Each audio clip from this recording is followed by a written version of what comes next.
সম্প্রতি রাজ্য জুড়ে প্রাথমিক ও আপার প্রাইমারি স্তরের ছাত্রছাত্রীদের মধ্যে সরকার প্রদত্ত স্কুল ইউনিফর্ম বিতরণে মান ও সাইজের অসামঞ্জস্যতা নিয়ে প্রবল বিতর্ক এবং অসন্তোষ দেখা দিয়েছে। বিভিন্ন জেলার বিদ্যালয়গুলিতে ছাত্রছাত্রীদের পরিহিত পোশাকের ছবি সামাজিক মাধ্যমে ছড়িয়ে পড়লে এই সমস্যা নিয়ে জনমনে তীব্র প্রতিক্রিয়া দেখা যায়। প্রধান সমস্যা হিসেবে উঠে এসেছে পোশাকের সঠিক সাইজ ও মান। অনেক ছাত্রের জামা হাঁটুর নিচে ঝুলছে, আবার কোনোটি এত বড় যে একাধিকজন ঢুকে যেতে পারে।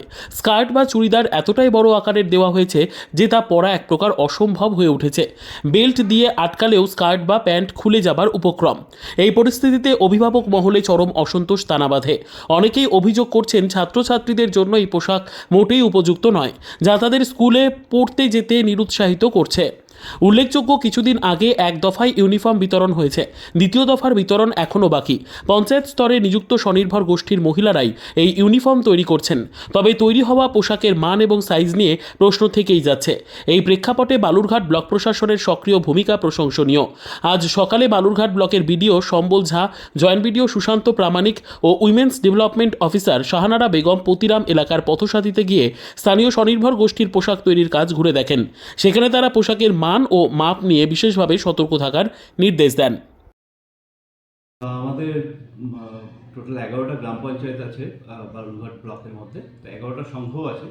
তো প্রত্যেকটা সংঘের মহিলারাই এই স্কুল ড্রেস সেলাইয়ের জন্য দায়িত্ব পেয়েছেন।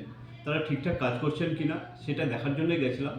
গত বছর কোনো ধরনের কোনো অভিযোগ আমাদের আসেনি, মেজর কোনো অভিযোগ আসেনি, একটা দুটো ছুটছাট ছাড়া। তো এবছরে যেন কোনো অভিযোগ না আসে তার জন্য আগে থেকেই আমরা এগুলো পরিদর্শনে গেছিলাম। কি দেখলেন, কবে থেকে দেওয়া হবে? দেওয়া হবে, খুব শীঘ্রই দেওয়া হবে। এবং যেই সেলাইগুলো হচ্ছে সেগুলো খুব দেখলাম আমি, খুব যে ভালোভাবে মেয়েরা কাজ করছে, যথেষ্ট সিনসিয়ারিটির সঙ্গে, এবং তারা মাপ সম্বন্ধে জানে, ওয়াকিবহাল, এবং খুব সুষ্ঠুভাবে কাজটা চলছে। ব্যুরো রিপোর্ট, উত্তর বাংলা সংবাদ।